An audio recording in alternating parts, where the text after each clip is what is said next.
네, 새 언약의 중보자라는 말씀의 제목으로 함께 은혜를 받겠는데요. 히브리서 8장 지난주 8절까지 함께 상고했고요. 네, 9절부터 11절 세 절 말씀 세 절이니까 우리 함께 합독해서 봉독해 올리도록 하겠습니다. 히브리서 8장 9절에서 11절 제가 가지고 있는 신약성경 361쪽에 있습니다. 우리 함께 봉독해 올리겠습니다. 시작. 또 주께서 이르시기를 이 언약은 내가 그들의 열조의 손을 잡고 애굽 땅에서 인도하여 내던 날에 그들과 맺은 언약과 같이 아냐두다. 그들은 내 언약 안에 머물러 있지 아니하므로 내가 그들을 돌보지 아니하노라. 또 주께서 이르시되 그날 후에 내가 이 이스라엘 집과 맺을 언약은 이것이니 내 법을 그들의 생각에 두고 그들의 마음에 이것을 기록하리라. 나는 그들에게 하나님이 되고 그들은 내게 백성이 되리라. 또 각각 자기 나라 사람과 각각 자기 형제를 가리켜 이르기를 주를 알라 하지 아니할 것은 그들의 작은 자로부터 큰 자까지 다 나를 알미라. 아멘. 네. 오늘 말씀처럼 이 시간 더 주님을 깊이 알아가는 시간 되어지길 축복합니다. 네, 오늘 말씀의 제목이요, 새 언약의 중보자입니다.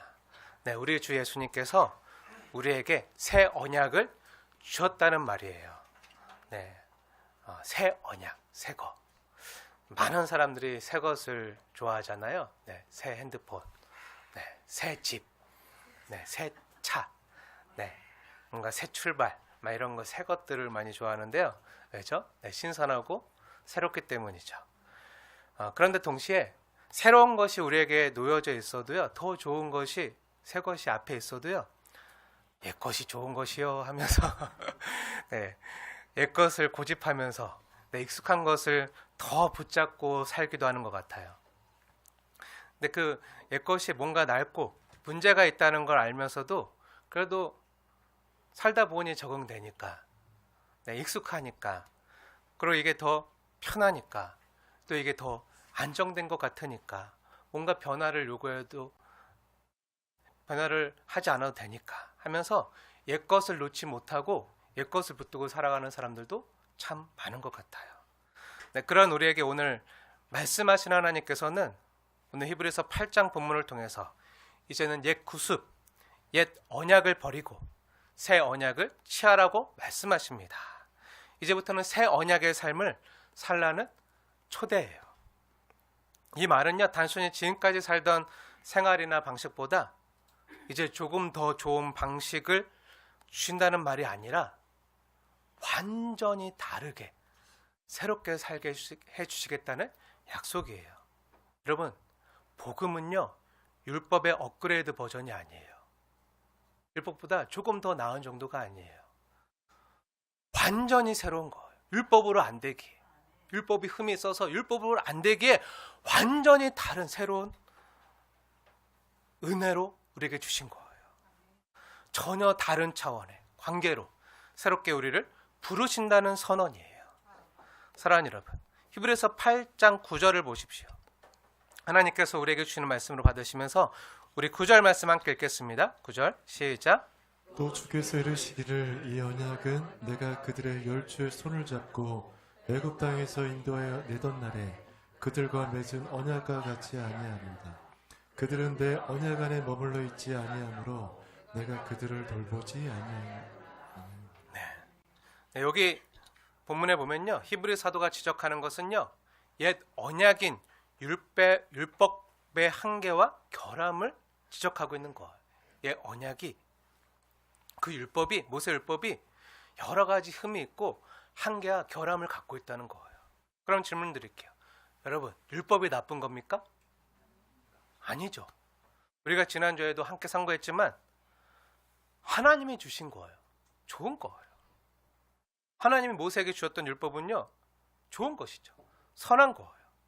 그런데 왜 성경은 율법이 흠이 있다고 말하는 거죠? 네, 7절 말씀만 봐도 첫 언약이 무음하였더라며 이라고 말하고 있잖아요. 이걸 다시 말하면 첫 언약, 그 율법이 흠이 있다는 거잖아요. 그럼 왜 그 율법이 흠이 있다고 말하는 거죠? 왜죠? 네, 문제는요, 사실 사람에게 있는 거예요. 그 율법을 지킬 사람이 없다는 게 문제예요. 사람이 지키지 못할 율법을 주었기 때문에 그 율법이 흠이 있고 한계가 있다는 거예요. 사랑하는 여러분, 율법은 사실 잘못이 없어요. 뭐가 문제죠?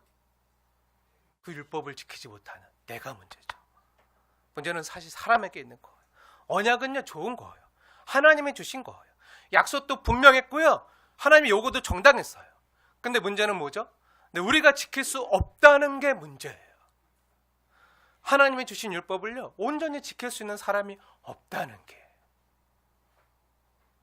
우리가 잘 아는 로마서 3장 23절 말씀대로 모든 사람의 죄를 범하였으며 하나님의 영광에 이르지 못하더니 라고 성경이 증거하고 있잖아요. 이것처럼 이 율법을 지킬 사람이요, 전혀 없어요. 하나님의 의를 만족할 사람이요, 아예 없다고요. 그렇게 옛 언약 율법은요, 인간 스스로가요, 얼마나 구원이 불가능한 존재인지, 얼마나 망가진 존재인지, 얼마나 어그러진 존재인지, 얼마나 구멍투성이인 존재인지 이것을 드러내서요, 그리스도께 나아가도록 만드는 몽학성생 역할만 하는 거예요. 사랑하는 여러분, 성경은 율법이 몽학성생이라고 증거하고 있는데요, 갈라디아서에 보면 그렇게 증거하는데, 여러분, 몽학성생이 뭐죠? 네, 요즘으로 말하면 가정교사예요. 더 최신 버전으로 말하면 어린이집에 데려다주는 부모, 어린아이를 어린이집에 데려다주는 부모, 그게 몽학선생이에요.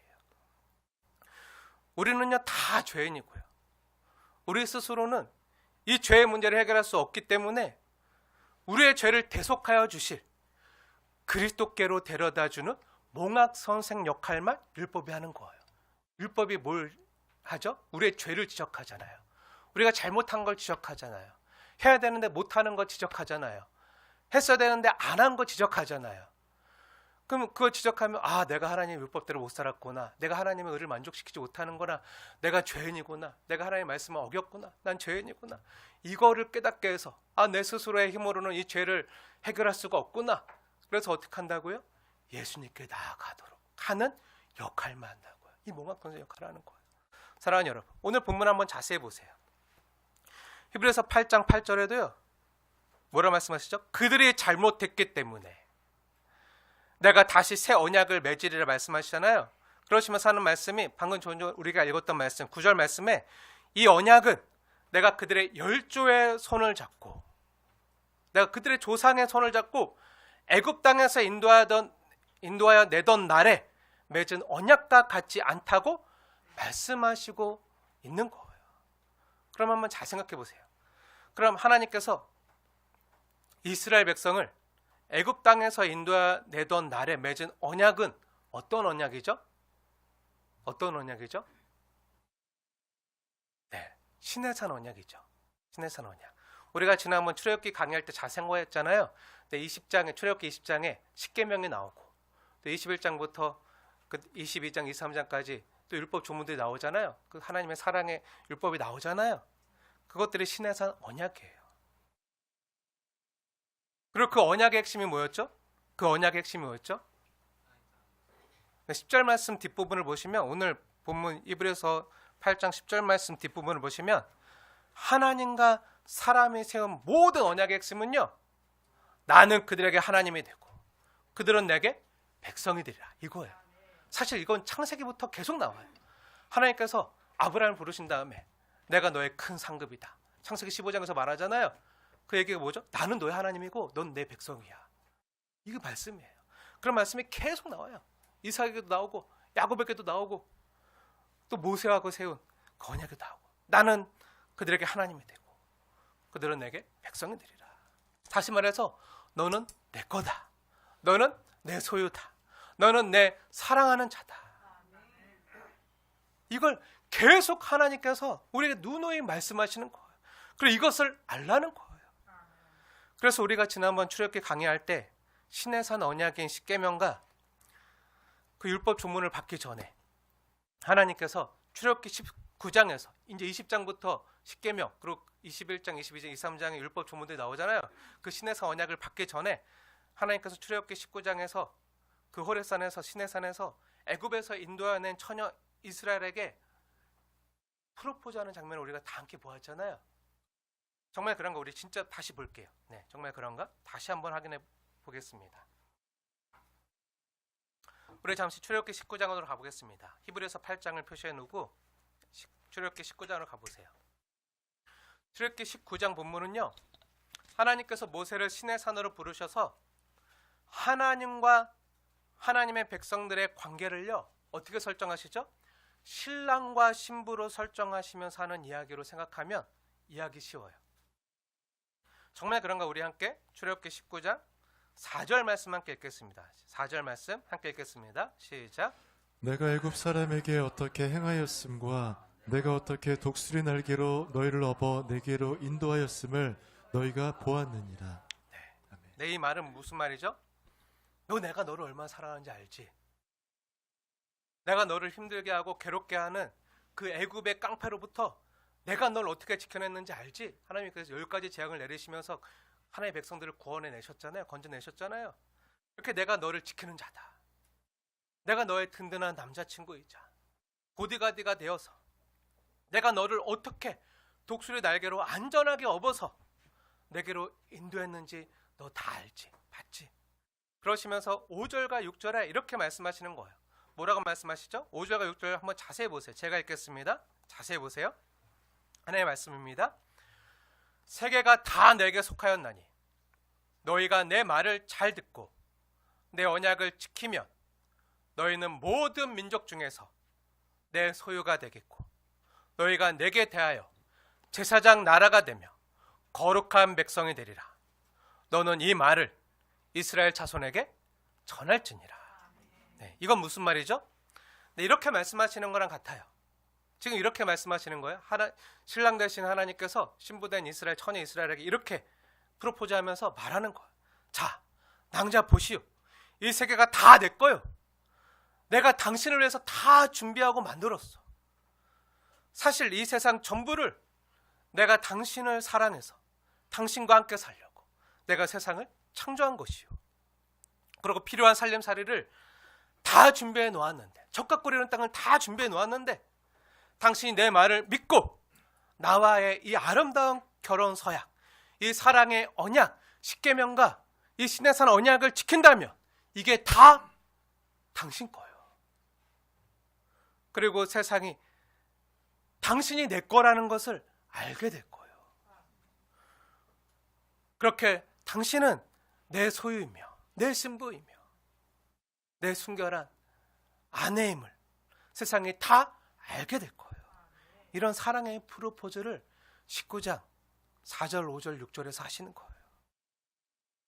이제 내가 너의 하나님이 되고 너는 내 소유가 되리라. 내 백성이 되리라. 이렇게 말씀하시는 거예요. 이렇게 신의 산 언약은요, 결혼 서약으로 읽는 게 가장 정확해요. 결혼 서약. 제가 그냥 신의 산 언약이 결혼 서약과 같다고 말하는 거는요, 그냥 상상이 아니라 이렇게 말하는 분이 거의 없어요. 근데 제가 그냥 막 남들 말하지 않는 이 신의 산 언약의 결혼 서약이라고 막 억지로 남들 말하지 않는데, 그렇게 얘기하지 않는데 저 혼자 우기는 게 아니라 하나님의 말씀 때문에 이렇게 말하는 거예요. 하나님의 말씀이 그렇게 말씀하시기 때문에. 그럼 성경 어디서 그렇게 말씀하고 있죠? 네, 오늘 본문 히브리서 말씀에도 분명히 밝히고 있지만 사실 이 히브리서 말씀은요, 구약의 말씀 본문을 다시 정확히 해석해서 설교한 거라고 했잖아요. 히브리서 말씀은 다 구약 성경 본문을 설교한 내용이에요. 하나님께서 다시 말씀하신 거예요.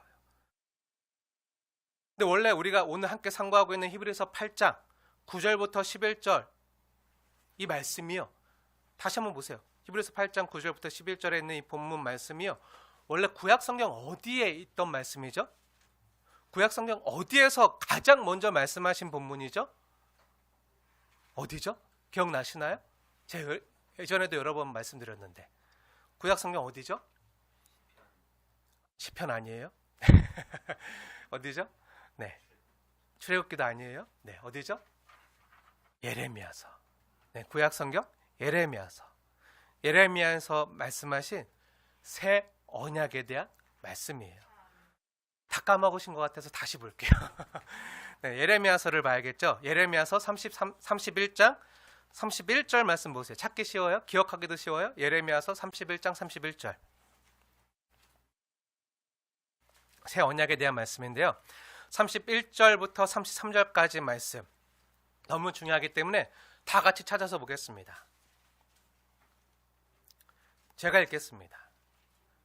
여러분 마음에 새기시면서 자세히 보세요. 근데 보실 때 오늘 우리가 함께 읽었던 본문 히브리서 8장 9절부터 11절 말씀과 한번 비교하면서 예레미야서 31장 31절부터 33절 말씀 한번 자세히 보세요. 하나님의 말씀으로 받으십시오. 여호와의 말씀입니다. 31절 여호와의 말씀이니라. 보라 날이 이르리니 내가 이스라엘 집과 유다 집에 새 언약을 맺으리라.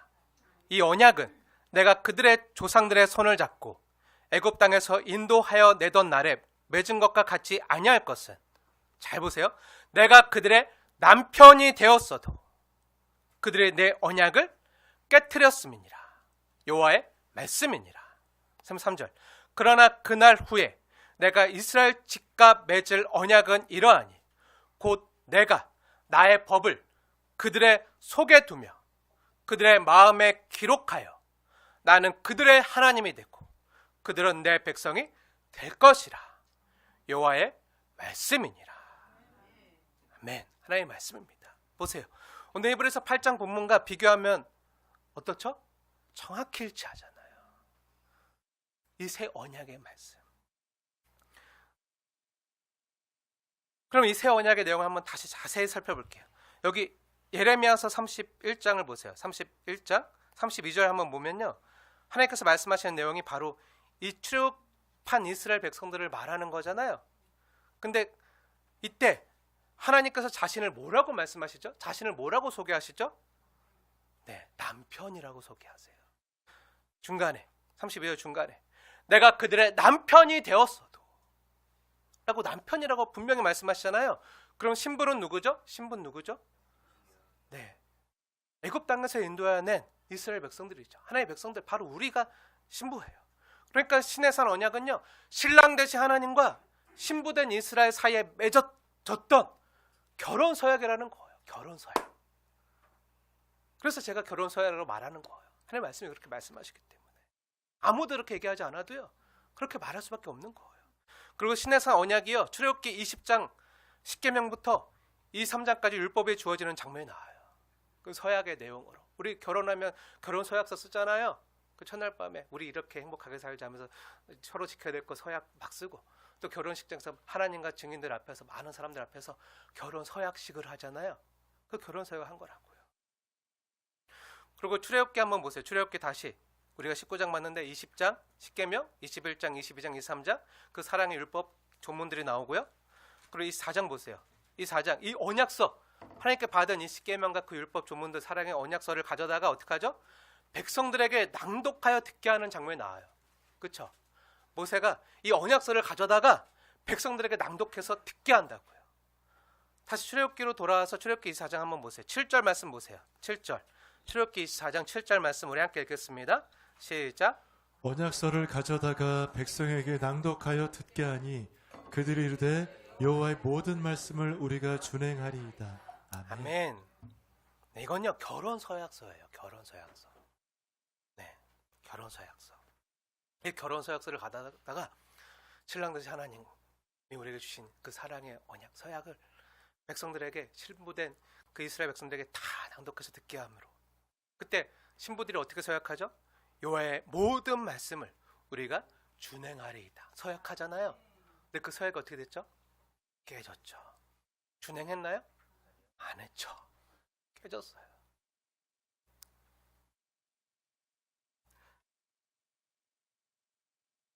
근데 이 결혼 서약을 하는 이 4장에서요, 또 놀라운 장면이 연출되는데요.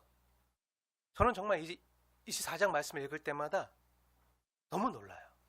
지난번에 말씀드렸지만 볼 때마다 막 가슴이 두근두근 뛰고 너무 놀라는데 한번 24장 말씀 한번 자세히 보세요. 처음에는요, 하나님 말씀대로 이스라엘 장로 70명이요 멀리 서서 경배해요. 왜죠? 하나님 경계를 쳐놨잖아요. 모세만 올라오라고. 함부로 들어왔다가는, 그 경계에 들어왔다가는 다 죽는다고. 하나님 얼굴을 뵈면 다 죽는다고. 못 들어오게 해서 그 70명의 장로들이 멀리서 경배해요. 모세만 여호와께 가까이 나가요. 모세가 여호와의 모든 말씀을 기록하고 그 십계명과 율법 조문들을 다 받아서 이제 낭독한 다음에 그 산 아래 제단을 쌓고 이스라엘 자손들의 청년들을 보내서 어떻게 하죠? 여호와께 번제와 화목제를 드리게 하고, 그 다음에 어떻게 하죠? 6절에 보면 모세가 피를 가지고 어떻게 하죠? 모세가 피를 가지고 반은 제단에 뿌리고, 그 짐승들을 다 잡아서 피를 받아가지고 반은 제단에 뿌리고, 또 반은 어떻게 하죠? 언약서를, 이 사랑의 언약서, 결혼 서약서를 백성들이 낭독한 다음에, 7절에 낭독한 다음에 남은 피를 가지고 어떻게 하죠? 남은 피를 가지고 백성들에게 뿌리는 거예요. 백성들에게 뿌리고 말하면서 이는 여호와께서 이 모든 말씀에 대하여 너희와 세우신 언약의 피니라 말하는 거예요. 언약의 피. 8절 말씀 너무 중요하기 때문에 우리 8절 말씀 같이 볼게요. 8절 말씀 우리 함께 읽겠습니다. 시작. 모세가 그 피를 가지고 백성에게 뿌리며 이르되 이는 여호와께서 이 모든 말씀에 대하여 너희와 세우신 언약의 피니라. 아멘. 그럼 이 언약의 피가요, 무엇을 예표하는 거죠? 네, 우리의 희생 제물 대신 하나님의 어린 양, 예수님의 보혈을 예표하는 거예요. 예수님의 십자가 보혈을 예표하는 거죠. 그런데 여기 보면요, 하나님이 희생 제사를 요구하시잖아요. 그 신부된 이스라엘에게, 우리에게 희생 제사를 요구하시잖아요. 그러면 이건 무엇을 일깨워주는 거죠? 네, 하나님께서 희생 제사를 명하시는 건요, 우리 사람이요 순결한 신부이기 때문에 하나님이 받아주는 게 아니라 뭐죠? 우리 사람이 용서받아야 될 죄인으로서 나아가는 것을 처음부터 암시해주고 있는 거예요. 죄역사 쓴 사망이요, 피 흘림이 없이는 제사함이 없느니라. 다 죄인이라고요. 순결한 신부여서 너무 이뻐서 부른 게 아니라 용서받아야 할 죄인이지만 하나님 부르셨다고요. 그리고 언약의 피로 지금 서약식을 하시는 거예요. 다시 말해서 아무 흠 없고 의로운 사람이 거룩하고 성결한 행위로 하나님께 나아가는 게 아니라, 주님 나는 죄인입니다, 주님밖에 날 구원할 자가 없습니다, 그래서 주님의 보혈을 의지해서 죄인이여 언약의 피로 찢겨 정결케 된 다음에 거룩하신 하나님께 나아가 함께 동거하며 교통하는 은혜에 대해서 옛 언약과 율법 자체가 증거하고 있는 거라고요. 그래서 우리 주 예수님께서 새 언약의 중보자로 오신 거예요. 그래서 우리 예수님께서 우리를 위한 희생 제물이 되신 거예요. 그래서 우리 주 예수님께서 유월절 잡히시던 날 밤에 주님의 거룩한 만찬인 성찬식을 제자들과 함께 떡을 떼어 나누시면서 뭐라고 말씀하셨죠? 네, 마태복음 26장 28절에 보면요, 이렇게 말씀하고 있어요. 궁금하신 분들 한번 보세요. 마태복음 26장 28절 제가 읽겠습니다. 이것은 죄 사함을 얻게 하려고 많은 사람을 위하여 흘리는 바 나의 피, 그러면서 뭐라 말씀하시죠? 곧 언약의 피니라. 언약의 피라 말씀하세요. 누가는요, 이 똑같은 장면을 기록하면서 누가복음 22장 20절에 궁금하신 분들 한번 보세요. 누가복음 22장 20절 20절에 이 잔은 내 피로 세우는 뭐라고요? 새 언약이니. 그냥 언약이 아니라 이 잔은 내 피로 세우는 새 언약이니 곧 너희를 위하여 붓는 것이라 라고 내 피로 세우는 새 언약이라고 말씀하신 거예요. 사랑하는 여러분, 그럼 한번 잘 생각해 보세요. 그럼 여기서 예수님께서 십자가 지시기 전에 최후의 만찬 가운데 이것이 내 피로 세우는 새 언약이라 말씀하신 것은요, 옛 언약의 피도 있다는 거잖아요.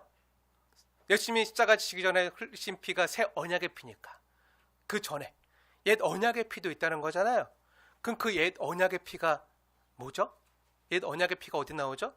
옛 언약의 피가 아까 우리가 보았던 출애굽기 24장에 나오는 거예요. 24장 8절. 한번 다시 보세요. 출애굽기 24장 8절 보세요.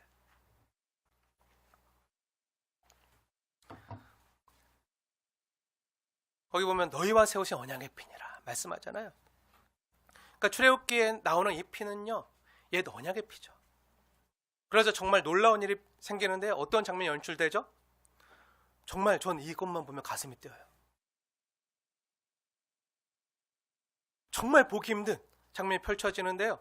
언약의 핏부림을 거행한 후에 모세는요, 이스라엘 백성의 대표들을 어떻게 하죠? 모두 산으로 데리고 올라가요. 그 전에 하나님의 경계를 침범하면 다 죽었잖아요. 근데 어떻게 하죠? 이제 하나님께 나아가요. 그 핏부림을 받고 이제 하나님 앞에 나아가요. 그리고 그 산꼭대기에는요, 시내산 꼭대기에는 천옥을 편 듯한 하늘같이 청명한 멋진 피로원장이 마련되어 있는데 이게 마지막 요한계시록 마지막 장에 보면 나와요. 완성된 하나님 나라의 모습이 청옥을 편 듯한 하늘같이 청명한 멋진 피로원장이 마련되어 있는데 이게 역사상 있었다고요. 언제요? 출애굽기 역사 가운데 그 신에서 언약을 결혼 서약식을 할 때 있었다고요. 근데 더 놀라운 일은요, 그 죄인된 신부 이스라엘이요, 하나님을 만나요. 하나님을 배워요. 있을 수 없는 일이거든요. 죄인이 하나님을 배면 죽거든요. 거룩하시고 어미로 하나님을 뵐 수가 없거든요. 근데 이스라엘 하나님을 봐요. 그리고 한층 더 놀라운 장면이 나오는데 그들이 하나님을 배울 뿐만 아니라 그 하나님 앞에서 함께 어떻게 하죠? 먹고 마셔요. 먹고 마셔. 있을 수 없는 일이잖아요. 19장에서는 누구든지 하나님을 보면 죽는다, 이런 사실을 선포하셨는데 이거 다 알고 있었는데 여기 24장에서는 예외예요. 안 그래요. 다 하나님 앞에서 먹고 마시면서 기뻐 뛰놀고 잔치가 벌어지는 거예요. 결혼식 피로연이 잔치가 벌어지는 거예요. 어떻게 죄인이요, 거룩한 하나님을 뵙는데도 죽지 않을 수 있는 거죠? 죽지 않을 뿐만 아니라 어떻게 거룩하신 하나님 앞에서 함께 먹고 마실 수가 있는 거죠? 이게 어떻게 가능하죠? 그 피가, 그 언약의 피가 우리를 찢어서 이게 가능해지게 하나님 앞에 나아가도록 만드는 거예요. 저는요, 이 성경을 읽으면서 이 출애굽기 24장만큼 부러운 장면이 없어요. 출애굽기 24장만큼 부럽고 놀라운 장면이 없는 것 같아요. 하나님을 배웠고 함께 먹고 마셔요. 하나님과 함께 잔치를 벌이는 거죠. 결혼잔치, 혼인잔치를 벌이는 거예요. 제가 이걸 출애굽기 강의할 때 결혼식 후에 열리는 피로연 같다고 했었잖아요. 저는 이 모습을 보면서요, 나중에 우리 신랑 되신 예수님께서 신부된 우리를 맞이하기 위해서 다시 재림하실 때 천국에서 펼쳐지는 어린 양의 혼인잔치가 이와 같지 않을까 생각이 되면서 막 설레고 가슴이 뛰어요. 그리고 언약의 그 핏부림이 언제 일어났죠? 2000년 전에 십자가에서 예수님께서 우리를 위하여 언약의 피를 흘려주셨다고. 그게 뭐라고요? 새 언약의 피라고요. 사랑하는 여러분, 근데 안타깝게도요. 그럼 다시 한번 예레미야서 31장을 보세요. 그리고 오늘 히브리서 본문 8장의 말씀의 증언은 뭐라고 하죠? 네, 그렇게 하나님과 아름다운 혼인 서약을 하고 결혼식을 벌였지만 그걸 다 잃어버리고 그 옛 언약으로 맺은 혼인 관계가 어떻게 되어졌다는 거죠? 깨졌다는 거잖아요. 깨졌어요. 하나님과 결혼했지만요, 신부된 우리가 바람난 고멜처럼 하나님을 버리고 다른 남자와 창기짓 하면서 살았다는 거예요. 실제로 어땠죠? 실제로 이 시내산 언약을 모세가 받고 있을 때, 그리고 성막 설계도를 하나님께 받고 있을 때, 이 결혼 증서의 잉크가 마르기도 전에, 이스라엘이 어떻게 했죠? 바람이 나서 하나님을 버리고 금송아지 우상을 섬겼잖아요. 우상 숭배했잖아요. 근데 이게 광야에서만 그랬나요? 광야에서만이 아니라 구약 성경이 끝날 때까지, 구약 성경이 끝날 때까지 이들은 계속 같은 실수를 끊임없이 반복하는 거예요. 계속 우상을 섬기고 숭배하고 바람난 고멜처럼 창기질을 계속하는 거예요. 이 구약 성경의 역사가 뭘 보여주는 거죠? 죄인된 사람으로는 안 된다는 거예요. 다 실패했다는 거예요. 의인은 없나니 하나도 없다는 거예요. 어려서부터 생각하고 계획하는 것이 항상 악하다는 거예요. 율법이 있어도 못 지키고요. 결혼 증서가 있어도요, 늘 바람을 펴요. 신혼집 가면 그 결혼 사진 크게 있잖아요. 결혼 서약서도 붙여놓은 데 있고 막 있어도 혼인 증서 서약 다 가족관계 증명 띄면 다 나오고 세대좀 뭐 다 나와도요. 그게 있어도요. 어떻게 한다고요? 바람 피러 다닌다고요. 다른 남자 만나고 다른 여자 만나고 바람 펴요. 우리 모습도 똑같잖아요. 우리도 늘 뭐라고 고백하죠? 주님만이 나의 전부입니다. 주님 한 분만으로 만족합니다. 주님 없이는 못 삽니다. 하면서도 주님만으로도 안 살잖아요. 그렇죠? 그럼 우리 같아요. 그래서 하나님께서 어떻게 하시죠? 네, 우리 힘으로 안 된다는 걸 아시기에 아무로 돌로 지워지지 않도록 돌로 하나님께서 직접 새겨주신 증서가 있어도 안 된다는 걸 알기에 이제 어떻게 하시죠? 네, 오늘 본문 10절 말씀 자세히 보세요. 오늘 본문 10절 히브리서 8장 10절 말씀 자세히 보시면요, 중간에 하나님께서 어떻게 하신다고요? 내 법을 그들의 생각에 두고 그들의 마음에 이것을 기록하리라. 돌로 써주지 않겠다는 거예요. 어디다 써주겠다고요? 우리의 생각과 마음에 직접 써주시겠다는 거예요. 직접 기록해 주시겠다는 거예요. 그래서 그들이 부인하지 못하도록 나는 그들에게 하나님이 되고 그들은 내게 백성이 되리라 말씀하시는 거예요. 그러면 이게 뭐죠?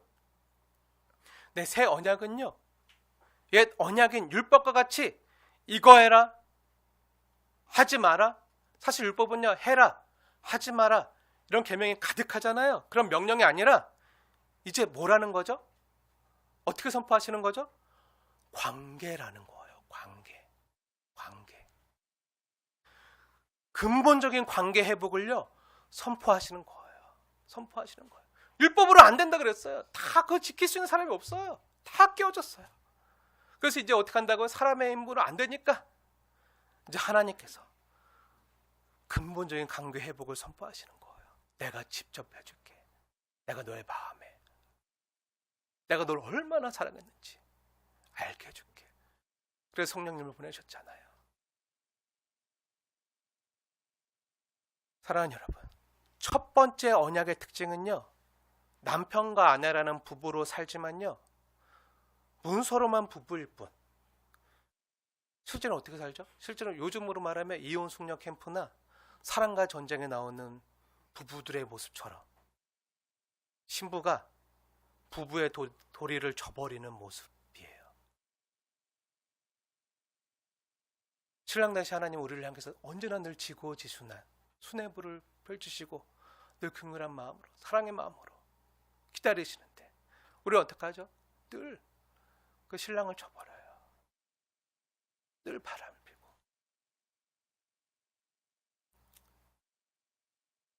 내 마음 좀 알아주면 좋겠는데 같이 살면서도 내 마음을 이렇게 모르니 어떡하나. 같이 살면서도 몰라요.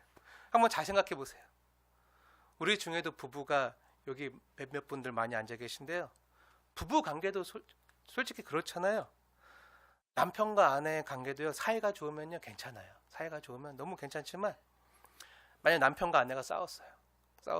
자기 성질을 이기지 못하고 서로 막 분내고 싸우고 막 하면서 관계가 완전히 어그러지고, 그래서 서로 같이 살고는 있지만 서로 말도 안 하고 지낸 지 오래되었어요. 하루 이틀이 아니라 막 일주일, 막 한 달 넘어가 서로 말 안 하고 지낸 지. 같이 살지만 집에 오면 냉랭해요. 분위기가. 밖에 나가서는 그럴듯하게 지내요. 남들 앞에서는 괜찮은 부부처럼 보이니까 남들은 아, 참 행복한 부부구나, 그래서 남들 아하하호 행복한 부부인지 알지만요, 그건 그냥 쇼윈도일 뿐 실제로 집에 들어가면요 냉랭한 적막감만 감도는 부부라고 한번 생각해봐요. 가상이에요. 이런 분들 한 분도 없는 줄 믿습니다. 가상 이야기예요. 만약에 그렇게 사는 거라면요, 그게 사는 게 아니죠. 그게 부부관계가 아니죠. 만약 그렇게 계속 살면 어떻겠어요? 정말 살맛도 안 나고 사는 게 재미도 없고, 격하게 공감하시는 분도 있는데, 네, 그러면 사는 게 재미가 없고, 그러면 나가서 열심히 일을 해도요, 내가 왜 이렇게 고생하면서 이렇게 추운 날 밖에 나가서 이렇게 힘들게 돈 벌어오나 하고 남편은 생각할 거고, 내가 누구 위해서 이렇게 하는데. 또 아내는 어떨까요? 아내는 집에서 내가 누구 먹이려고 이렇게 애써서 음식을 준비하나. 그리고 차려주는 음식을 남편이 먹는 모습만 봐도 얄밉고 뺏고 싶고, 그러면서 막 이게 다 무슨 소용인가 하면서 차려주기도 싫고 막 그렇잖아요. 우리 중에 없는 줄로 믿습니다. 네, 딴 데 가면, 딴 동네 가면 많더라고요. 네. 아니, 내가 이렇게 서로 싸우고 서로 말도 안 하고 냉랭하게 진짜 남만도 못하게 지내는데, 서로 막 앙금만 쌓이면서 상처만 주고받으면서 이렇게 힘들게 지내는데, 내가 이런데 시댁에게 잘하고 장모님 댁에 잘하는 건 또 무슨 소용이 있나?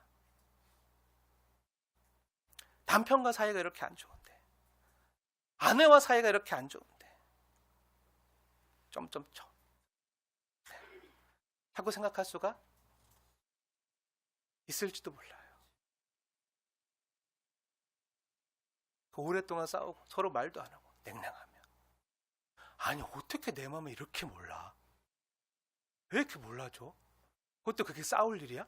그렇게 사소한 걸 가지고? 근데 그게 왜 내 마음을 몰라줘? 이분 뒀다 뭐하나? 말을 하라고 하는 주신 거지, 이분 뒀다 뭐해? 말로 풀어야지. 왜 풀려고 말도 안 해? 아니, 말해서 뭐하나? 말해도 잠시뿐이고 말만 하면 싸우는데, 서로 말이나 하지 말아요. 상처는 안 받지. 내 마음 이렇게 몰라주는데. 그래서 하나님께서 어떻게 하시죠? 이게 이스라엘과 하나님의 관계였다, 부부 관계였다고요. 그래서 하나님 어떻게 하시죠? 너 어떻게 그렇게 내 마음을 모르니? 해서 어떻게 하시죠? 말로 안 하고, 돌판에 써지지 않고, 혼인증명서, 신혼증명서 하지 않고, 어떻게 해요? 직접 마음에 내가 너를 얼마나 사랑하는지 직접 마음에 기록해서 새겨주신다고요. 이신전심이 되도록, 내가 너를 사랑하는 마음이 진심이고 본심이라는 걸 알도록 어떻게 하신다고요? 마음에 기록해 주신다고요. 10절 말씀 자세히 보세요. 10절, 히브리서 8장 10절, 그들의 마음에 이것을 기록하리라. 나는 그들에게 하나님이 되고 그들은 내게 백성이 되리라. 그래서 이제는요, 돌에 새기지 아니하신대요. 옛 율법처럼 안 하신대요. 그럼 어떻게 하시죠? 네, 직접 우리의 생각과 마음에 이것을 기록해 주시는 거예요. 알게 하시는 거예요. 네, 어떻게 해요? 네, 새 언약의 중보자이신 예수님의 영을 우리에게 보내심으로 하나님이 우리를 얼마나 사랑하셨는지, 또 우리를 어떻게 대하시는지 이제 직접 우리 마음에 새겨주시는 거예요.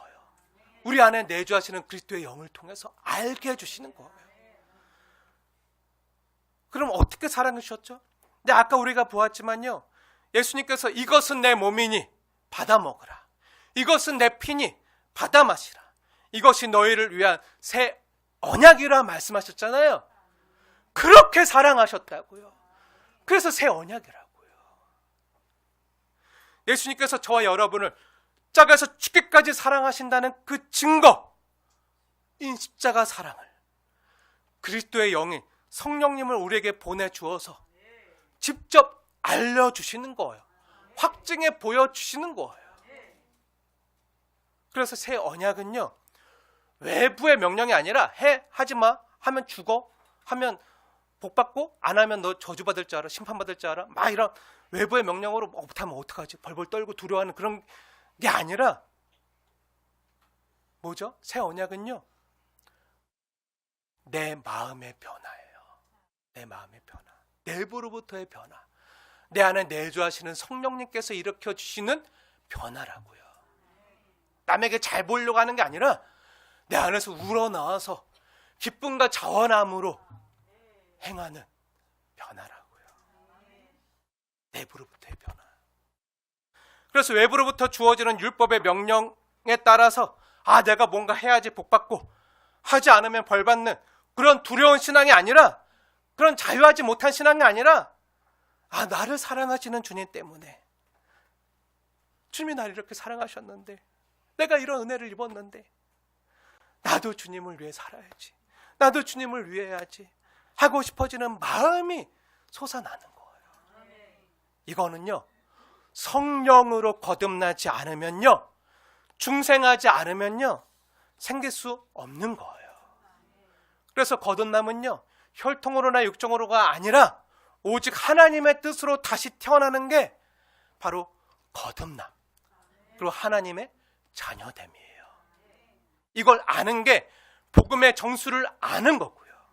사랑하는 여러분, 아시겠나요? 제가 오늘 무슨 얘기하는지 아시겠나요? 그리고 이것을 아는 자들에게 나는 그들에게 하나님이 되고 그들은 내게 백성이 되리라, 이렇게 말씀하시고 선언해 주시는 거예요. 넌 내 거야. 내 안에 너 있고 너 안에 나 있어. 이렇게 선언해 주시는 거예요. 사랑하는 여러분, 이 하나님의 지고지순한 십자가 사랑을 아십니까? 아신다면요, 그럼 여러분은요, 새 언약의 백성입니다. 새 언약의 백성이에요. 예수님께서 이 새 언약의 중보자가 되셔서 우리가 새 언약의 백성이 된 거예요. 하나님께서 우리에게 주신 새 언약을 이해하는 데 있어서 가장 중요한 것은요, 바로 그래서 관계예요. 관계. 나는 그들에게 하나님이 되고 그들은 내게 백성이 되려. 관계잖아요. 그리고 그 뒤에 11절 보세요. 11절. 또 각각 자기 나라 사람과 각각 자기 형제를 가리켜 이르기를 주라 알라 하지 아니할 것은 그들이 작은 자로부터 큰 자까지 다 어떻게 한다고요? 다 나를 알미라. 누가 다 배워? 배워? 똑똑히 알아도 시험 볼 거야? 이렇게 하지 않아도요. 다 우리 안에 써주셔서 내가 널 얼마나 사랑하는지 아니? 우리 안에 성령님을 보내주셔서 내주한 성령님께서 이 하나님이 날 사랑하신다, 이 말씀 들려줄 때 내 안에서 아멘으로 나도 모르게 화답하시는, 억지로 믿어, 안 믿으면 너 지옥 갈 줄 알아, 이게 아니라 저절로 믿어지게 하시는 은혜라고요. 우리 안에 내주한 성령님께서 믿어지게 하시는, 이거는요, 성령으로 거듭나지 않은 사람은요 못하는 거예요. 이게 가능한 사람은요, 새 언약의 백성이 되었는 줄 믿으시기 바랍니다. 여러분은 새 언약의 백성이라고요. 그래서 새 언약의 백성, 이 새 언약을 이해하는 데서 가장 중요한 게요, 관계예요. 관계. 사실 언약이라는 게 약속이잖아요. 약속의 다른 말이 언약이잖아요. 약속은 누가 하죠? 관계가 있어야지 하잖아요. 하나님과 사람과의 관계, 또 사람과 사람과의 관계, 어떤 관계 가운데서 하는 게 언약이에요. 관계예요. 관계. 약속하는 대상이 있어야 되잖아요. 관계를 전제로 해요. 그럼 어떤 관계죠? 내 10절 말씀, 나는 너의 하나님이 되고 너는 내 백성이 되리라는 거예요.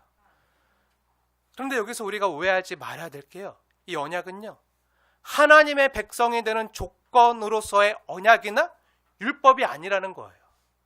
이것을 지키면 너 내 백성이고 이것을 안 지키면 남의 백성이야, 지옥 백성이야, 이런 말을 하는 게 아니라 뭐라고요? 네, 너는 내 백성이기 때문에 내가 너와 이 약속을 맺는 거고, 너는 내 백성이니까, 넌 내 거고 내 소유니까, 그러니까 넌 내 사람이니까 내 마음 알지, 내 진심 알지, 널 향한 내 사랑 알지. 그러니까 내가 말한 이 약속 우리 같이 잘 지키자. 그러니까 약속 잘 지켜야 돼. 나 끝까지 사랑해줘야 돼. 나 너 끝까지 사랑할 거니까 너도 나에 대한 사랑이 변치 않았으면 좋겠어. 이렇게 말씀하시는 거예요. 무슨 말인지 아시겠습니까? 더 쉽게 말하면 관계라고 했잖아요. 아까 부부 관계를 예를 들었는데, 이제 부모와 자식 관계로 한번 표현해 볼까요? 더 쉽게 말해 하나님 우리 아버지시잖아요. 너는 내 사랑하는 자녀니까. 내가 너 아빠인 거 알지? 내가 너 사랑하는 아버지인 거 알지? 넌 내 사랑하는 자녀야. 내 딸이야. 내 아들이야. 그러니까 내 말 잘 들어야 돼. 이렇게 말씀하시는 거랑 같은 거라고요. 그리고 우리에게 어마어마한 걸 주시겠다고 약속해 주신 거예요. 무엇을 주시겠다는 거죠? 내 하나님 나라를 주시겠다는 거예요. 히브리서 표현대로 하면 안식의 나라를 우리에게 주시겠다는 거예요. 제가 지난번에도 말씀드린 적이 있는 부모 자식 간의 유명한 이야기가 있는데요. 다시 한번 들어보세요. 부모 자식 간의 유명한 이야기. 어느 날 자식이요, 아빠에게 이렇게 묻는 거예요. 아빠 나 사랑해? 하고 물었어요.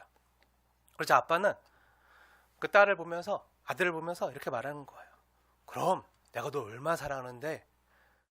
당연히 사랑하지? 라고 대답했어요. 그러자 자식이요, 왜? 왜 사랑하는데? 라고 물으면요, 부모가 뭐라고 대답하죠? 너가 예쁘니까, 너가 공부 잘하니까, 너가 말 잘 들으니까, 이렇게 대답할까요? 그렇게 대답했으면 좋겠죠. 공부 좀 잘했으면 좋겠고, 말도 잘 들었으면 좋겠고, 하는 짓이 예뻤으면 좋겠고 하는데 다 안 그렇잖아요. 세상 제일 내 맘 몰라주는 게 자식들이에요. 그쵸? 내 맘 같지 않아. 내 심장을 꺼내서라도 보여주고 싶은데 난 하나님이 아니라서 못해.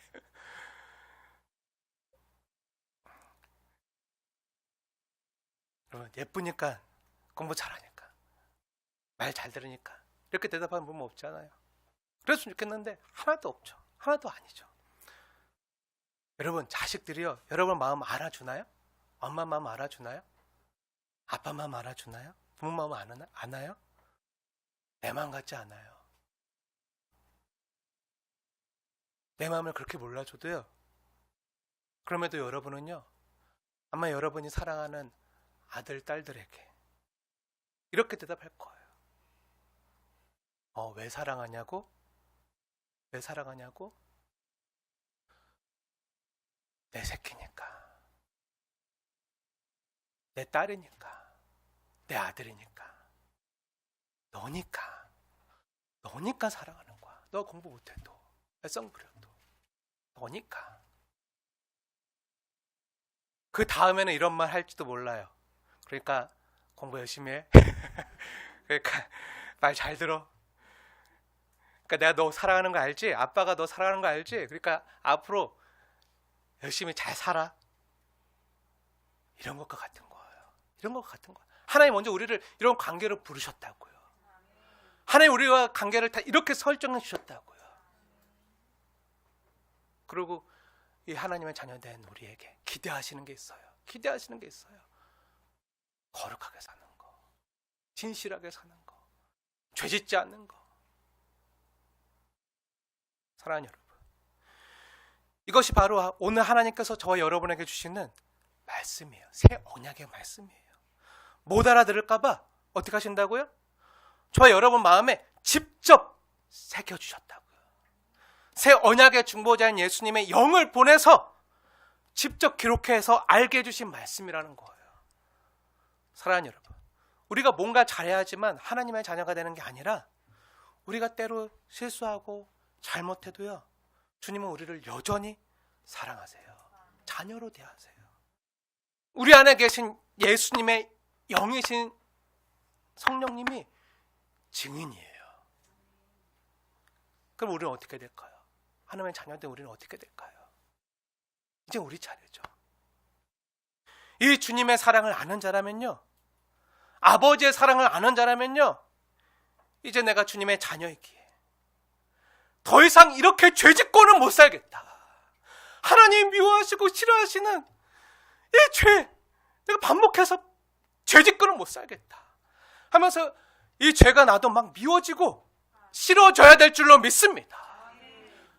우리 예수님께서 왜 예수님이죠? 우리를 자기 백성 삼으시고 우리를 죄에서 구원하셨기 때문에 자기 백성을 저들의 죄에서 구원할 자 그 이름을 예수라 하라 하셨잖아요.